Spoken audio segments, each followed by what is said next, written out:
And good evening viewers, कैसे हैं आप लोग। स्वागत है आपका शेयर बाजार ज्ञान की एक और वीडियो में। और आज की इस वीडियो में हम बात करने वाले हैं आने वाली आरबीआई मॉनेटरी पॉलिसी की मीटिंग के बारे में। वेडनेसडे को पॉलिसी की मीटिंग खत्म होगी और वेडनेसडे को ही आरबीआई गवर्नर साहब का जो भी नया डिसीजन है वो सामने आएगा, मीटिंग का आउटकम सामने आएगा। तो इस वीडियो में हम यही डिस्कस करने वाले हैं कि क्या एक बार फिर से जो है रेपो रेट्स वो बढ़ने वाले हैं, और क्या उसका इम्पैक्ट होगा स्टॉक मार्केट्स पे आने वाले समय के अंदर में। तो चलिए शुरू करते हैं। तो बेसिकली जैसे मैंने आपको बताया कि वेडनेसडे को 7 तारीख को ये मीटिंग खत्म होगी। 5 से 7 तारीख तक ये मीटिंग चलेगी एमपीसी की। और इसके अंदर में अगले रेट हाइक का डिसीजन जो है हमारे गवर्नर साहब लेंगे along with the other members of the committee. और अभी भी जो इन्फ्लेशन है वो 6% के ऊपर है। तो जो आरबीआई का मेन मकसद है, इन्फ्लेशन को 6% से नीचे लाने का मकसद है।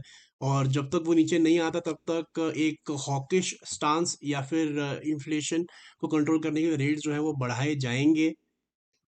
अगर हम अभी तक देखें जो पिछले कुछ 3-4 बारी में जो रेट्स बढ़े हैं, अगर हम उनकी तरफ नज़र डालेंगे तो ऐसा कुछ हुआ है। चेंजेस आपके स्क्रीन के सामने हैं ये। मई 2022 से बेसिकली जो है चेंजेस लाने शुरू किए गए।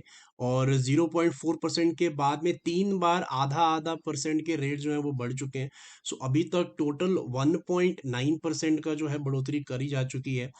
डिफरेंस इसके अंदर में अब ये आ जाएगा कि माना ये जा रहा है पहली बात कि इस बारी भी लगभग 25 से 35 बेसिस पॉइंट का एक रेट हाइक जो है आरबीआई करने वाली है। तो उससे होगा क्या, बेसिकली उससे ये होगा कि जो टोटल रेपो रेट है, रेपो रेट बेसिकली क्या होता है, repo rate is basically repurchasing rate.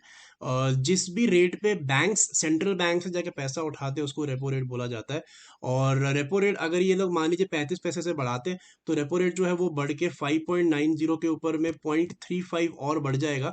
और ये बन जाएगा लगभग 6.25 का रेपो रेट। और 6.25 का repo rate, if I am not wrong, last 2019 के अंदर में ही देखा गया था। 2019 के अंदर फरवरी के अंदर में ही लास्ट ये था 6.25 का रेपो रेट।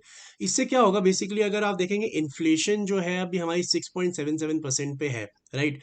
तो ये रेट्स बढ़ाए क्यों जाते हैं कि एक तो इन्फ्लेशन कम हो जाए, दूसरी चीज ये है कि जो रियल इंटरेस्ट रेट है वो पॉजिटिव में आ जाए। रियल इंटरेस्ट रेट का मतलब क्या है कि मान लीजिए आपने 100 रुपए के, एक 100 रुपए की एफडी आपने बैंक के अंदर में कराई और बैंक आपको बोलता है कि हम आपको 5% इंटरेस्ट देंगे।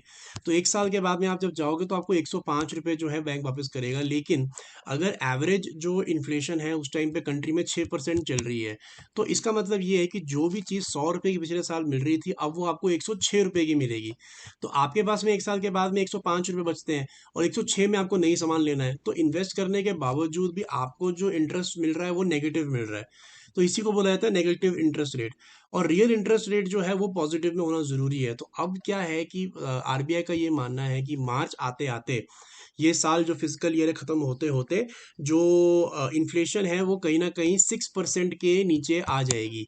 तो 6% के नीचे जब ये आ जाएगी और आपका रेपो रेट उस टाइम पे मान लीजिए 6.25 है, और इस टाइम पे जो नॉर्मल ब्याज जो है मिल रहा है एफडी के ऊपर में, वो लगभग 6.5% के करीब मिल रहा है, 6.5% के करीब एवरेज मिल रहा है। और जैसे ही 6% पे इन्फ्लेशन आ जाती है तो आपका जो रियल इंटरेस्ट रेट है 6.5 माइनस 6 मतलब 0.5 पॉजिटिव में ये आ जाएगा। तो यही गोल है कि एक तो इन्फ्लेशन कंट्रोल हो जाए, साथ ही साथ में रियल इंटरेस्ट रेट जो है वो पॉजिटिव में लौट आए। और यही माना जा रहा है, जितने भी लोग हैं उनका यही कहना है कि आने वाले समय में हो सकता है, ज़्यादा इस बात के चांसेस हैं कि जैसे ही रियल इंटरेस्ट रेट पॉजिटिव में आए, आरबीआई जो है आगे रेट्स शायद ना बढ़ाए। तो इसका मार्केट्स पे क्या इम्पैक्ट पड़ेगा, देखिए मार्केट्स को ये पता है अच्छी तरीके से कि अभी भी जो है रेट हाइक के अंदर में कोई कमी या नहीं आने वाली है, अभी भी बढ़ने वाला है। सो बेसिकली जो इम्पैक्ट पड़ेगा मार्केट का वो पड़ेगा आरबीआई की कमेंट्री पे।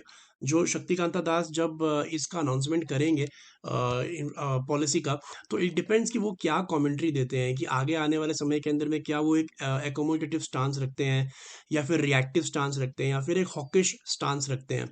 इस कमेंट्री के ऊपर ही मार्केट जो है वो रिएक्ट करेगा। तो ये पूरा हफ्ता काफ़ी सारे इवेंट्स, इनफैक्ट अगला हफ्ता भी काफ़ी सारे इवेंट्स आने वाले हैं।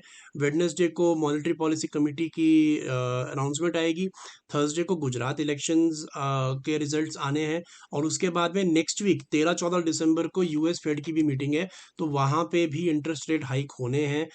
जेरो पावेल साहब जो उनके चेयरमैन हैं, उन्होंने कहा है कि अभी भी इंटरेस्ट रेट जो है वो हाइक करेंगे। सो काफ़ी एक्शन पैक्ट हफ्ता रहने वाला है। I don't think interest rate hike करने का सीधा कोई इम्पैक्ट हमारी मार्केट्स के ऊपर में आएगा, बिकॉज कहीं ना कहीं चीज़ ऑलरेडी फैक्टर्ड इन है। और जो भी इम्पैक्ट आएगा वो बेसिकली आएगा या तो बहुत ही ज़्यादा अगर इंटरेस्ट रेट हाइक करेंगे तब आएगा, लेकिन मुझे लगता नहीं है। बिकॉज अगर आप देखोगे तो पिछले 3 बारी भी जो हाइक किया है वो एक स्टेबल हाइक किया है। हमारी बेसिकली जो इकोनॉमी है वो बहुत पीछे लैग नहीं कर रही है, और बहुत अच्छे से आरबीआई ने इसको मैनेज किया है, इसीलिए बहुत ज़्यादा अमेरिका की तरह बढ़ाने नहीं पड़े रेट्स हमारे को यहाँ पे। सो मोस्ट प्रोबेबली एक छोटा रेट हाइक आएगा, और अगर सरप्राइजिंग कुछ भी इवेंट आता है तो ऑफ कोर्स मार्केट जो है वो रिएक्ट करेगी।